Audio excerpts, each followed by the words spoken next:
खबर बलिया से है। विकासशील इंसान पार्टी के राष्ट्रीय अध्यक्ष मुकेश सहनी ने योगी सरकार के मंत्री डॉक्टर संजय निषाद को लेकर बेहद विवादित और तीखा बयान दिया है। मुकेश सहनी ने खुले मंच से 6 महीने का अल्टीमेटम दिया है और कहा कि अगर बीजेपी निषाद समाज को आरक्षण नहीं देती तो संजय निषाद समाजवादी पार्टी के साथ जाने पर विचार करें। बलिया में कार्यकर्ता बैठक के दौरान सहनी ने कहा कि अगर आरक्षण नहीं मिला तो 2027 का चुनाव युद्ध जैसा होगा। यही नहीं, बयान में ऐसी बातें भी कही गईं जो राजनीति की मर्यादा को सवालों के घेरे में खड़ा करती हैं। सहनी ने अपने बयान में खून और भाई जैसे शब्दों का इस्तेमाल करते हुए संघर्ष पर चेतावनी दी, जिससे सियासी माहौल गर्मा गया है। एहसास कराएंगे और डॉक्टर साहब को हम आग्रह करेंगे, 6 महीने का उनको हमने समय दिया है कि आप 6 महीना में या आप बीजेपी से आरक्षण ले लीजिए तो हमारा पूरा समर्थन आपको हम देंगे। यदि अगर आरक्षण आपको भाजपा नहीं दे रही है, डबल इंजन की सरकार नहीं कर रही है, आपके बच्चे को न्याय नहीं दे पा रहे हैं, तो आप हमारे साथ आइए, हम अखिलेश जी से बात करेंगे और इंडिया ब्लॉक में हम आपको स्वागत करते हैं और यहाँ पे रहकर राजनीति कीजिए।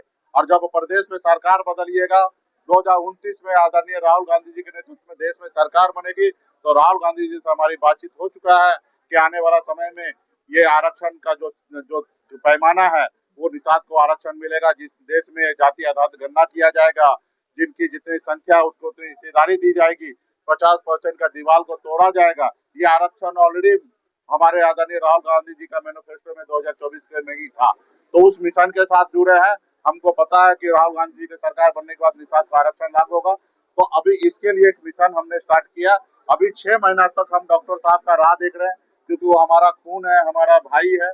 हमको पता है कि आज भले वो गलती कर रहा है, लेकिन 6 महीना में हो सकता है वो अपनी गलती को एहसास करके हमारे साथ आ जाएंगे।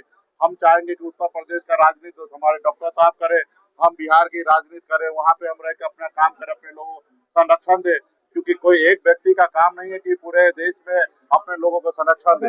तो आने वाले समय में हम उम्मीद कर रहे हैं, हमें पूरा विश्वास है कि वो मेरी बात मानेंगे। नहीं मानेंगे तो फिर देखा जाएगा, युद्ध के मैदान में उतरेंगे। भले हमारे युद्ध के मैदान में हमारा भाई क्यों ना आगे सामने वाले की तरफ चला रहा है, तो वहाँ पे उनका वध करना पड़ेगा तो हम करने के लिए तैयार होंगे। लेकिन हम कोशिश करेंगे कि हमारा भाई हमारे साथ आकर और इंडिया ब्लॉक का हिस्सा बनकर और योगी जी को और मोदी जी का सत्ता को चुनौती देकर उनको उखाड़ फेंकने में हमारा मदद करें। हम ऐसा सोच रखते हैं। अब सवाल यह है कि क्या आरक्षण का मुद्दा यूपी की राजनीति में बड़ा मोड़ लाएगा और क्या इस तरह की बयानबाजी से राजनीतिक माहौल और गर्माएगा। फिलहाल सबकी नजरें इस पर टिकी है कि इस बयान पर अखिलेश यादव और बीजेपी की क्या प्रतिक्रिया आती है।